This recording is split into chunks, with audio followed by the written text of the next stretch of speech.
It was a passion of mine, collecting dolls. For years, my fascination with these delicate figures had led me to amass an impressive collection, each doll with its own unique history and charm. The antique stores were my hunting grounds, and I found myself on a quest for dolls that whispered stories from days long past. During a trip to an old town, I stumbled upon an antique store. Amongst the dusty shelves and forgotten treasures, I found an old doll that felt like it was calling out to me.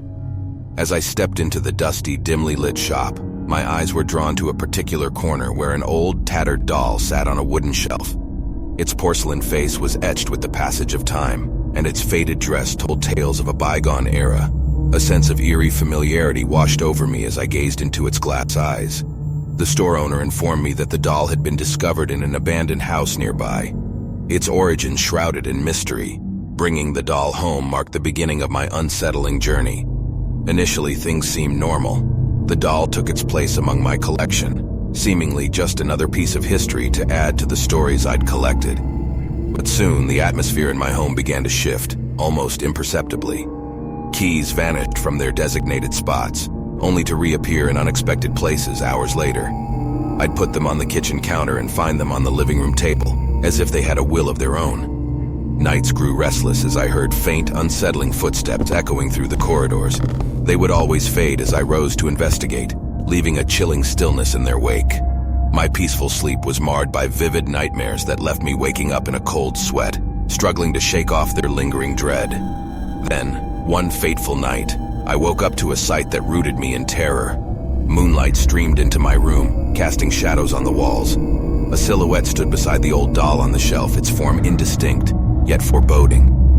Panic gripped me as I stared into the darkness, paralyzed by a fear unlike any I'd felt before.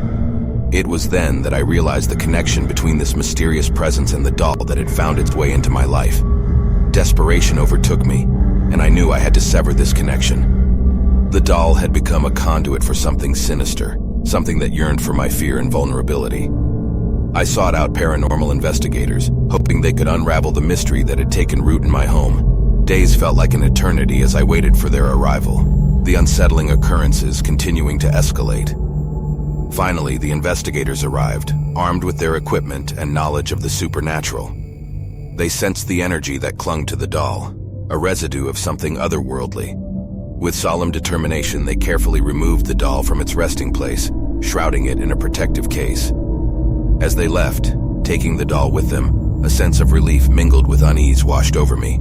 In the days that followed, my home gradually returned to its former tranquility. The footsteps ceased, the nightmares retreated, and the unsettling aura that had gripped me seemed to dissipate. Yet, despite the calm, I couldn't shake the lingering fear that the doll's presence had instilled within me. A nagging doubt persisted, a haunting worry that one day, it might find its way back to me, carrying with it the darkness that had nearly consumed me. So I remained vigilant, forever haunted by the memory of that silhouette in the night and the chilling touch of the doll's malevolence. My once beloved hobby now holds a sinister reminder that the line between fascination and horror can blur with a single choice, and that some objects hold stories too chilling to be left undisturbed.